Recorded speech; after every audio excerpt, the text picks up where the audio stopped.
भागवत महायज्ञ हो रहा है।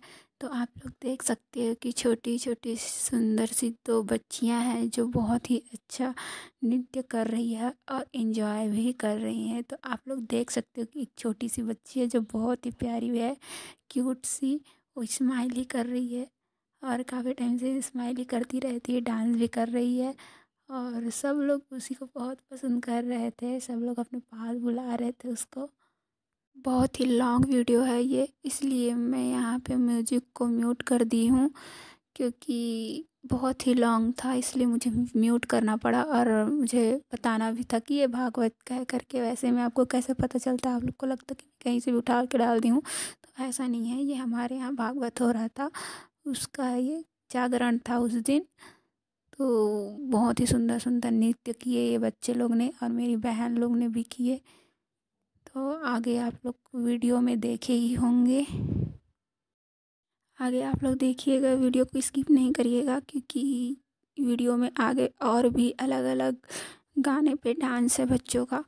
और यहाँ पे 5 बहनें, सगी बहन हैं जो यहाँ पे आए हुए थे, ब्राह्मण है उन लोग, जिसमें से 2 नृत्य कर रही है और 3 जो है गाना गा रही है। पेटी ढोलक ये जो बोलते हैं ना, हारमोनियम वगैरह, वो बजा रही थी। और देख सकते हो आप लोग, बहुत ही अच्छा नृत्य किए हैं इन लोग। तो आप लोग बने रहिए वीडियो में एंड तक। और कैसा लगा गाइस आप लोग बताइएगा, मैं आपके लिए ऐसा ही वीडियो लाऊंगी।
Bye.